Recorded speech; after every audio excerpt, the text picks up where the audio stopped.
في حكاية كده الناس بتكررها كتير وبتستخدمها كل ما يحبوا يشوهوا تاريخ المسلمين. يقولك عمرو بن العاص لما فتح مصر حرق مكتبة الإسكندرية، بس الحقيقة الكلام ده كله كذب وافتراء وملوش أي دليل تاريخي ولا حتى منطقي. أول مرة حد قال الحكاية دي كانت بعد الفتح بحوالي 600 سنة، يعني لا المؤرخين اللي عاشوا وقتها قالوا كده ولا حتى المسيحيين جابوا سيرة حاجة اسمها حرق مكتبة الإسكندرية. أول واحد حكى القصة دي كان راجل اسمه عبد اللطيف البغدادي، وده أصلا مش مؤرخ، ده رحالة كان بيحكي اللي بيسمعه في رحلاته. وبعده جه مؤرخ تاني اسمه ابن العبري زود القصة وقالك إن عمرو بن العاص استأذن سيدنا عمر بن الخطاب عشان يحرق الكتب، وعمر قال له لو فيها ما يوافق القرآن احنا مش محتاجينها، ولو فيها ما يخالفه يبقى نحرقها. بس الرواية دي لو فكرت فيها لحظة هتحس انها خرافة مش منطقية اصلا. الكتب اللي كانت في المكتبة بتتوزع على 4000 حمام ويتحرقوا بيها 6 شهور متواصلة. طب ازاي يا عم؟ الكتب كانت مكتوبة على جلد، يعني حتى مش بتولع بسهولة. وبعدين يا سيدي المؤرخين الكبار اللي درسوا الموضوع قالوا ان المكتبة اصلا ما كانش موجودة وقت الفتح الاسلامي. ليه؟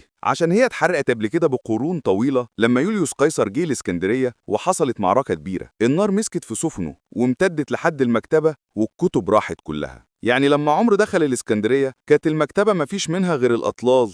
وفي كمان مؤرخين غربيين نفسهم أكدوا كده، زي جوستاف لوبون في كتابه حضارة العرب، قال بالحرف إن المسلمين عمرهم ما أحرقوا المكتبة، وقال كمان إن القصة دي اتفبركت لتشويه صورتهم. كمان المؤرخ الإنجليزي ستانلي لامبول كتب في تاريخ مصر في العصور الوسطى إن المسلمين لما فتحوا الإسكندرية ما عملوش فيها أي تخريب ولا نهب، بل بالعكس حموا الكنايس والمكتبات اللي كانت باقية. قصة حرق مكتبة الإسكندرية دي مجرد أسطورة ما بتدخلش العقل.